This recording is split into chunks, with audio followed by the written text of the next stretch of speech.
siya pala yung maingay, guys.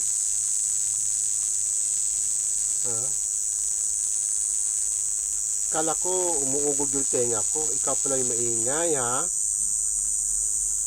Nandito ka sa bahay ko. Sana magdala ka ng swerte sa bahay ko dito. Sa Bisaya, gangis to. Gangis. Sikada ba to sa English? Tagalog, kuliglig. Ayan. Kuliglig sa Tagalog. Siguro naman napapansin nyo guys, yung tunog niya. Yung tunog niya, parang hindi nagagaling dyan. Parang nandoon parang sa left side ko. Kala ko nga guys, tawag nito. Sira na ang tenga ko. Welcome to my house. Welcome to my home. Kuliglig. Sana may dala kang swerte. Asahan ko yan. Asahan ko talaga yan. Sana may dala kang swerte. Kasi diba, kapag may mga pumapasok na mga insects, frogs, yung itim na langgam, nagdadala yun ng swerte. Itong siya, kuliglig, hindi ko pa alam kung may swerte siyang dala, pero sana naman swerte. Kasi bakit siya pumasok, diba? Ano ba kakainin mo dito? Gusto ko sana siya bigyan ng pagkain, gaya ng mga pumapasok dito, mga pusa. Kaya hindi ko naman alam kung anong pagkain ang gusto niya. Baka kinakain niya yung yung cloth, yung niya, yung kortina na yan. Yan ba kinakain mo?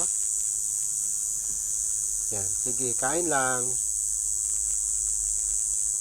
Kinukalik-kalikot niya, kinukut-kut niya. Sige, baka yan.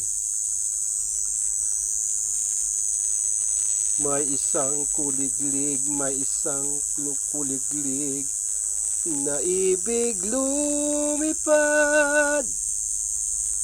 Ayan, kuliglig. Hindi siya hindi siya natatakot sa akin For sure naririnig niya ako. Sige, kuliglig. May ginagawa siya Ginagawa siya talaga. Para siya. May extract siya. Wala ka naman makakain siya. Pag binigyan ko to ng tinapay, baka lalipad to. Kaya mo na yan siya dyan.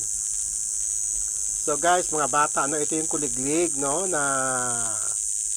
madalas naririnig sa kabundukan, sa probinsya tuwing hapon, Pero meron din pala. Ibig sabihin guys, dito sa Maynila, pwede rin pala siya dito, mabubuhay din pala sila. Kasi may mga rin dito mga punong kahoy. Sige, kuliglig. May isang kuliglig, may isang kuliglig na ibig lumipad. Grabe, no? Pero yung sounds, guys, hindi nanggagaling dyan, Nanggagaling sa sa tenga ko. Sa tenga ko ewan ko bakit, Sa tenga ko. Kaloka. Kaya guys, dito nagagaling ang sounds, kung nagpakita pa ako, wala pa akong ligo. Ayan, so kuliglig, diyan ka lang ha. Diyan ka lang, stay put ka lang diyan.